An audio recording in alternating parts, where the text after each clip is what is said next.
नमस्कार दोस्तों, स्वागत है आपका साइट फॉर वर्ल्ड के ऑफिशियल लर्निंग प्लेटफॉर्म पर, जहां स्टूडेंट्स और जॉब सीकर्स के लिए करियर, टेक्नोलॉजी और प्लेसमेंट से जुड़ी इंडस्ट्री ओरिएंटेड और प्रैक्टिकल नॉलेज दी जाती है। अगर आप अपनी स्किल्स को नेक्स्ट लेवल तक ले जाना चाहते हैं तो आप बिल्कुल सही जगह पर आए हो। चलिए शुरू करते हैं आज का इम्पोर्टेंट सेशन। नमस्ते स्टूडेंट्स। अगर आप डेटा के साथ काम करते हैं तो जानते होंगे कि डेटा में गड़बड़ी कितनी जल्दी आ जाती है। आज हम समझेंगे डेटाबेस नॉर्मलाइजेशन, यानी बिखरे हुए डेटा को आसानी से ऑर्गेनाइज करने की आर्ट। आप रेडी हो? फोकस मोड ऑन है ना? तो चलिए शुरू करते हैं। तो आज हम क्या क्या कवर करने वाले हैं? पहले हम प्रॉब्लम को समझेंगे, फिर उसके सॉल्यूशन यानी नॉर्मलाइजेशन को जानेंगे। उसके बाद 3 सबसे जरूरी रूल्स 1NF, 2NF और 3NF को आसान एग्जाम्पल से देखेंगे, और आखिर में ये सब करना जरूरी क्यों है इस पर बात करेंगे। ओके, तो सेशन शुरू करते हैं। किसी भी प्रॉब्लम को सॉल्व करने से पहले उसे ठीक से समझना जरूरी है। आइए पहले देखते हैं कि डेटा के साथ आखिर गड़बड़ होती कहां है। स्क्रीन पे ध्यान है ना? स्क्रीन पे देखो, ये टेबल सिंपल लग रही है ना? पर इसमें कुछ सीरियस प्रॉब्लम्स छिपी हैं। ध्यान से देखो, रिक नाम के एम्प्लॉय की 2 एंट्रीज हैं। क्यों? क्योंकि वो 2 अलग अलग डिपार्टमेंट्स में काम करता है, और बस यहीं से सारी प्रॉब्लम्स शुरू होती हैं। पहली प्रॉब्लम है अपडेट अनोमली। मान लो रिक का एड्रेस बदल जाता है।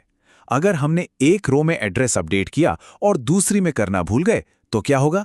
डेटाबेस में रिक के 2 अलग अलग एड्रेस सेव हो जाएंगे। सोचो कितनी बड़ी गड़बड़ हो सकती है। समझ आ रहा है ये? इसे कहते हैं इनकंसिस्टेंट डेटा। दूसरी प्रॉब्लम है इंसर्ट एनोमली। सोच के देखो, एक नया एम्प्लॉय ज्वाइन हुआ है, अभी ट्रेनिंग में है, और उसे कोई डिपार्टमेंट असाइन नहीं हुआ है। क्या हम उसकी एंट्री इस टेबल में कर सकते हैं? बिल्कुल नहीं, क्योंकि इस टेबल के डिजाइन के हिसाब से डिपार्टमेंट फील्ड खाली नहीं छोड़ सकते। ये सही डिजाइन है क्या? बिल्कुल नहीं, ये एक बड़ा डिजाइन फ्लॉ है। और तीसरी सबसे खतरनाक प्रॉब्लम है डिलीट अनोमली। ध्यान से सुनना, ये इंपॉर्टेंट है। सोचिए, अगर कंपनी डिपार्टमेंट D890 बंद कर देती है और हम उसकी रो डिलीट करते हैं तो मैगी का पूरा रिकॉर्ड ही डेटाबेस से उड़ जाएगा। क्यों? क्योंकि वो सिर्फ उसी डिपार्टमेंट में काम करती थी। ये तो बहुत बड़ा डेटा लॉस है। अगर इंटरव्यू में पूछा गया डिलीट अनोमली के बारे में तो ये एग्जाम्पल दे पाओगे ना? तो इन सारी प्रॉब्लम से बचने का सलूशन क्या है? एक ही जवाब है, नॉर्मलाइजेशन। ये डेटा को ऑर्गेनाइज करने का एक सिस्टमैटिक प्रोसेस है जो ऐसी प्रॉब्लम्स को होने से रोकता है। सिंपल शब्दों में, नॉर्मलाइजेशन डेटा को साफ सुथरा करने का प्रोसेस है। इसका मेन काम है डेटा रिडंडेंसी, यानी एक ही इंफॉर्मेशन का बार बार आना, उसे कम करना। और दूसरा काम है उन एनोमलीज को खत्म करना जिनके बारे में हमने अभी बात की। समझ लो, ये बिखरे हुए डेटा के लिए एक क्लीन अप क्रू है। सिंपल है ना? चलो अब इसके रूल्स पे आते हैं। सबसे पहला और सबसे बेसिक रूल है फर्स्ट नॉर्मल फॉर्म, जिसे हम शॉर्ट में 1NF भी कहते हैं। देखते हैं ये क्या है। 1NF का रूल बहुत सिंपल है। हर सेल में सिर्फ एक ही वैल्यू होनी चाहिए। एक ही सेल में मल्टीपल वैल्यूज, जैसे एक ही फील्ड में 2 फोन नंबर, अलाउड नहीं है। हर डेटा को अपना एक अलग यूनिक सेल मिलना चाहिए। इस स्टेप का पर्पस समझ आया? ये डेटाबेस का सबसे फंडामेंटल रूल है। इस स्लाइड में एक परफेक्ट एग्जाम्पल है। स्क्रीन पे ध्यान से देखो, टेबल बी में डी लोकेशंस कॉलम को देखो। एक ही डिपार्टमेंट के लिए कई लोकेशंस एक ही सेल में लिखी हैं। ये 1NF के रूल के अगेंस्ट है। इसे ठीक करने के लिए टेबल सी में हर लोकेशन के लिए एक अलग रो बना दी गई है। देखा डिफरेंस? अब हर सेल में सिर्फ एक, यानी एटॉमिक वैल्यू है। काफी आसान है ना? ठीक है, 1NF क्लियर है? तो अब आगे बढ़ते हैं सेकेंड नॉर्मल फॉर्म यानी 2NF की तरफ। ये 1NF के ऊपर ही बिल्ड करता है। 2NF के लिए 2 कंडीशंस हैं। पहली, टेबल 1NF में होनी चाहिए, और दूसरी, उसमें कोई पार्शियल डिपेंडेंसी नहीं होनी चाहिए। डोंट वरी, पार्शियल डिपेंडेंसी सुन के घबराना नहीं है। आसान शब्दों में इसका मतलब है कि कोई भी कॉलम प्राइमरी की के सिर्फ एक हिस्से पर डिपेंड ना करे, बल्कि पूरी की पर डिपेंड करे। चलो इस एग्जाम्पल से समझते हैं। इस टेबल में प्राइमरी की 2 कॉलम्स को मिलाकर बनी है, टीचर आईडी, सब्जेक्ट। लेकिन टीचर एज वाला कॉलम देखो, क्या टीचर की एज सब्जेक्ट पर डिपेंड करती है? नहीं ना, वो तो सिर्फ टीचर आईडी पर डिपेंड करती है। बस इसी को कहते हैं पार्शियल डिपेंडेंसी। अब तक सब क्लियर है? कोई कंफ्यूजन? तो इसको फिक्स कैसे करें? सिंपल, हम इस बड़ी टेबल को डीकंपोज करेंगे, यानी इसे 2 छोटी और ज्यादा लॉजिकल टेबल्स में तोड़ देंगे। और ये देखो, हमने दो छोटी छोटी टेबल्स बना दी। एक टीचर डिटेल्स टेबल जिसमें सिर्फ टीचर आईडी और एज है, और दूसरी टीचर सब्जेक्ट टेबल जिसमें टीचर आईडी और सब्जेक्ट है। Problem solved. पार्शियल डिपेंडेंसी गायब हो गई और डेटा बिल्कुल क्लीन हो गया। रेडी हो नेक्स्ट स्टेप के लिए?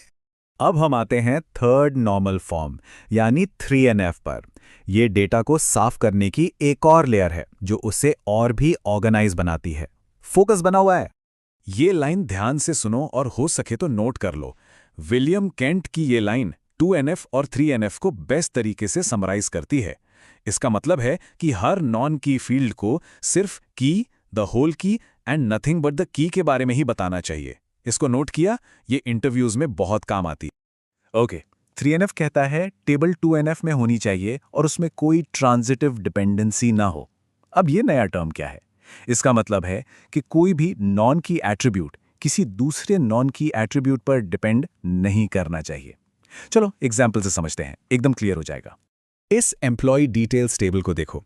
यहां प्राइमरी की है EMP ID, ओके, लेकिन EMP स्टेट और EMP सिटी EMP जिप पर डिपेंड करते हैं, जो कि खुद एक नॉन की एट्रीब्यूट है, और EMP जिप EMP ID पर डिपेंड करता है। देख रहे हो ये चेन?